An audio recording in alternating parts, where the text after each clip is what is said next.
আরজিকর মেডিকেলে আর্থিক দুর্নীতি মামলায় চিকিৎসক বিধায়ক সুদীপ্ত রায়কে আজই তলব ইডি। দিনে দুবার ব্যবহার করো স্টপেজ ক্রিম আর নিজেকে রাখো evergreen. কেয়াশেড aroma therapy stoppage cream আর খুঁজে পাও নতুন আমিকে। দুদিন আগে মঙ্গলবার তার সিথির বাড়ি নার্সিংহোমে তল্লাশি অভিযান চালায় কেন্দ্রীয় এজেন্সি ইডি।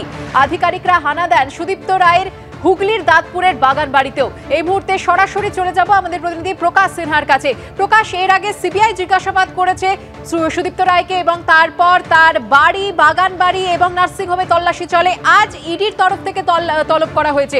কি জানতে চাওয়া হবে, কখন তলব করা হয়েছে তাকে?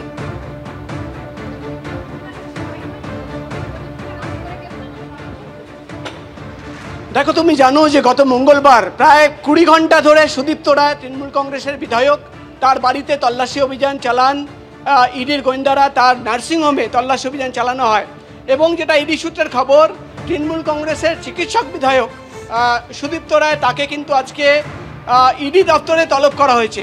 মূলত ইডি আধিকারিকরা জানাচ্ছেন যে সুদীপ্ত রায় তার বাড়িতে এবং নার্সিংহোমে তল্লাশি অভিযান চালিয়ে একাধিক নথি তারা বাজেয়াপ্ত করেছেন, একাধিক ডিজিটাল ইকুইপমেন্ট বাজেয়াপ্ত করেছেন এবং তার সামনেই কিন্তু সেই মোবাইল ফোন খোলা হবে, ডিজিটাল ইকুইপমেন্ট খোলা হবে এবং যে সমস্ত নথি সামনে রয়েছে সেটা সামনে রেখেই, সেই তথ্যকে সামনে রেখেই সুদীপ্ত রায়কে জিজ্ঞাসাবাদ করা হবে।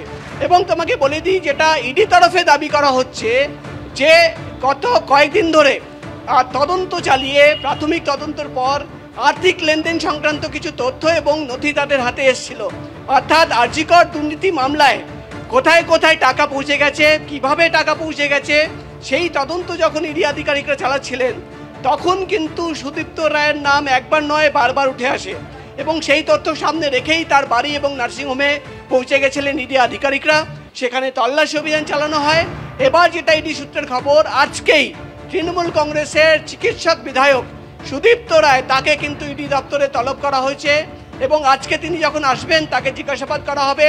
তার সামনে তার মোবাইল ফোন খোলা হবে, তার ডিজিটাল ইকুইপমেন্ট খোলা হবে এবং মূলত টাকার লেনদেনে তার যে ইনভলভমেন্ট উঠে আসে সেই তথ্য সামনে রেখেই কিন্তু তাকে জিজ্ঞাসাবাদ করবেন ইডি আধিকারিকরা। তোমার মনে থাকবে যে প্রথমে সিবিআই তার বাড়িতে যায়, তল্লাশি অভিযান চালানো হয়, তার নার্সিংহোম থেকে প্রচুর নথি তারাও বাজেয়াপ্ত করেছিল, তাকে জিজ্ঞাসাবাদও করা হয় এবং গত মঙ্গলবার যখন তার বাড়িতে ইডি আধিকারিকরা পৌঁছে গেছিলেন সেখানেও কিন্তু প্রায় টানা 20 ঘন্টা তল্লাশি অভিযানের পর বেশ কিছু নথি সেখান থেকে বাজেয়াপ্ত করা হয় এবং বেরোনোর সময় দেখা যায় যে একটা বাক্স করে নথি ইডি আধিকারিকরা বার করছেন। আজকে তিনি আসলেন, তাকে মূলত কিন্তু আরজিকর দুর্নীতি মামলায় আর্থিক লেনদেন সংক্রান্ত তথ্য এবং প্রমাণ সামনে রেখেই জিজ্ঞাসাবাদ করা হবে, এমনই খবর আমরা ইডি সূত্র মারফত জানতে পারছি। ধন্যবাদ প্রকাশ। আরজিকর মেডিকেলে চিকিৎসককে ধর্ষণ খুনের তদন্তে এবার সিবিআই দপ্তরে ডাক পড়ল ডিওয়াইএফআই নেত্রী মীনাক্ষী মুখোপাধ্যায়। সকাল 11টায় সিজিও কমপ্লেক্সে গেলেন ডিওয়াইএফআই এর রাজ্য সম্পাদক। 9ই আগস্ট আরজিকর হাসপাতাল থেকে চিকিৎসকের দেহ বার করার সময় সববাহী গাড়ি আজকে বিক্ষোভ দেখানো হয়। কেন্দ্রীয় এজেন্সির দাবি ছবিতে মীনাক্ষীকে দেখা যায়। সেই সূত্রে ডিওয়াইএফআই নেত্রীকে ডেকে জিজ্ঞাসাবাদ করে তার বয়ান রেকর্ড করতে চায় সিবিআই।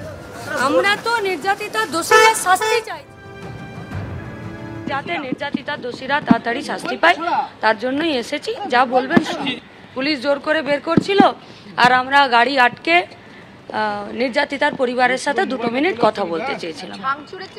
আমরা চাই নির্যাতিতার দোষীরা শাস্তি পাক, আন্দোলনকে ডাইভার্ট করা যাবে না। আমরা তো নির্যাতিতা দোষীদের শাস্তি চাইছি।